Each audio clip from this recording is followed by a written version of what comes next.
Textile పార్కులో కార్మికులకు రావాల్సినటువంటి 10% యారన్ సబ్సిడీ కొరకు ఈరోజు హైదరాబాద్లో మన చైర్మన్ కలవడానికి వెళ్ళడం జరుగుతూ ఉంది. కాబట్టి ముందస్తుగా మన నాయకులను అన్యాయంగా అక్రమంగా అరెస్ట్ చేయడం దీన్ని మేము టెక్స్టైల్ పార్క్ కార్మికులందరం ఖండిస్తూ ఉన్నాము.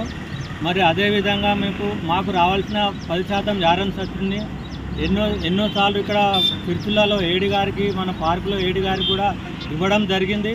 వాళ్ళు కూడా ఇంతవరకు స్పందించకపోతేనే మేము చలో హైదరాబాద్ కార్యక్రమం ఏర్పాటు చేసుకున్నాం. ఇదే విధంగా మేము కార్యక్రమం ఖరాబ్ చేయాలని చెప్పేసి ఈరోజు మన నాయకులను ముందస్తుగా జాగ్రత్తగా వాళ్ళని అరెస్ట్ చేయడం జరిగింది. ఇది ఏమాత్రం సమావేశం కాదు.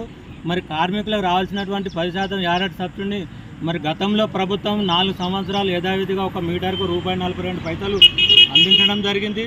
మరి ఇప్పుడు వచ్చిన కొత్త ప్రభుత్వం చెప్పా పెట్టకుండా మాకు ఏ సమాచారం తెలియకుండానే వాళ్ళు మీటరు కార్మికులకు మీటర్ చొప్పున అని 40 పైసలు తిరుచులలో ₹1 చెప్పి విడుదల చేస్తామని కొంతమంది కార్మికులకు తిరుచులలో ఇవ్వడం జరిగింది.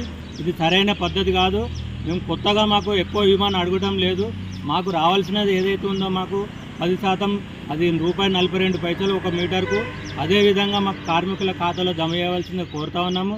మరి లేని పక్షంలో ఇటువంటి మా నాయకులను అరెస్ట్ చేస్తూ మమ్మల్ని కూడా అడ్డుకుంటే మాత్రం రాబోయే రోజుల్లో ఈ 2-3 రోజులలో కార్మికులకు మరి ఖాతాలో రావాల్సిన 10% యారన్ సబ్సిడీని అందించి వాళ్ళను కార్మికులను ఆదుకోవాలి.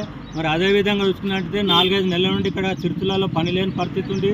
ఇక్కడ పార్కులో కూడా కొన్ని రోజుల నుంచి పని లేని ఇప్పుడు స్టార్ట్ అవుతుంది. కాబట్టి మరి యారన్ సబ్సిడీ కూడా విడుదల చేస్తే కొంత కుటుంబాలు వాళ్ళు బతుకుదేరుకు ముందు బాగుపడతారని చెప్పేసి మేము యారన్ సబ్సిడీ విడుదల చేయాలని కొన్నిసార్లు డిమాండ్ చేస్తాం.